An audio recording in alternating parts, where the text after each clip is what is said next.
মানুষের কষ্ট সারা জীবন থাকে না, কিন্তু কষ্টের সময়ে মানুষের ব্যবহারগুলো সারা জীবন মনে থাকে। পৃথিবীর বেশিরভাগ মানুষই সুখে থাকে, অল্প কিছু লোক থাকে অসুখী। তারা শুধু সুখী মানুষ খুঁজে বেড়ায়। 4টি কাজ নিচু স্বভাবের পরিচায়ক। 1. কারো গোপন কথা ফাঁস করে দেয়া। 2. বিশ্বাসঘাতকতা করা। 3. অসাক্ষাতে অন্যের দোষের সমালোচনা করা। 4. প্রতিবেশী বা সঙ্গীর সাথে খারাপ আচরণ করা। কেউ হারিয়ে গেলে তাকে খুঁজে পাওয়া হয়তো সম্ভব, কিন্তু কেউ বদলে গেলে তাকে আর আগের মতন করে আর ফিরে পাওয়া সম্ভব না। মেয়েদের মন পৃথিবীর সবচেয়ে স্পর্শকাতর জায়গা। এই মন অনেক কঠিন বিষয় সহজে মেনে নেয়, আবার অনেক সহজ বিষয় সহজে মেনে নিতে পারে না। খুব তাড়াতাড়ি কাছে আসা মানুষগুলোই খুব তাড়াতাড়ি দূরে হারিয়ে যায়। শত চেষ্টা করেও তাদের আটকে রাখা যায় না।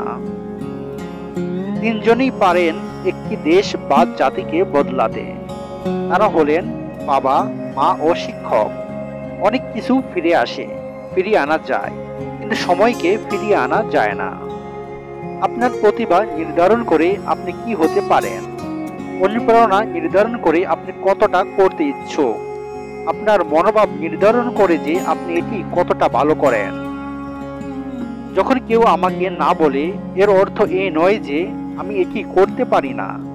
এ সহজ অর্থ আমি তাদের সাথে এটি করতে পারি না। আপনার নিজের স্বপ্ন তৈরি করুন, বা অন্য কেউ আপনাকে তাদের তৈরি করার জন্য বাধা করবে। মেধা থাকলেই তাকে মেধাবী বলা যায় না।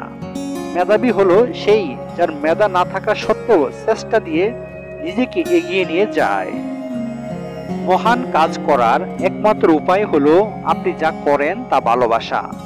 আপনি যদি এটি এখনো খুঁজে না পান, খুঁজতে থাকুন, মীমাংসা করবেন না। সঠিক মানসিক মনোভাব সম্পন্ন ব্যক্তিকে তার লক্ষ্য অর্জন থেকে কোনো কিছুই আটকাতে পারে না। পৃথিবীর কোনো কিছুই ভুল মনোভাব নিয়ে মানুষকে সাহায্য করতে পারে না।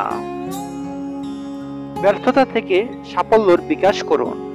নিরুৎসাহ এবং ব্যর্থতা সাফল্য দুটি নিশ্চিত সোপান। ব্যর্থতা হলো সেই মশলা যা সাফল্যের স্বাদ দেয়।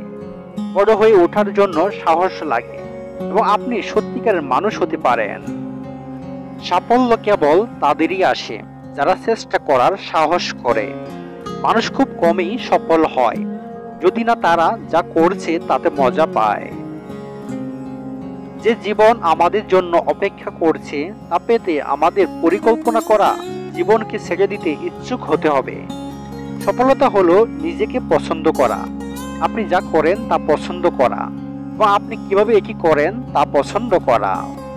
একসঙ্গে আসা একটি শুরু, একসাথে থাকা অগ্রগতি, একসাথে কাজ করা সাফল্য। আপনি যদি এটি চান তবে সাফল্যের লক্ষ্য রাখবেন না। আপনি যা ভালোবাসেন এবং বিশ্বাস করেন তা করুন এবং এটি স্বাভাবিকভাবেই আসবে।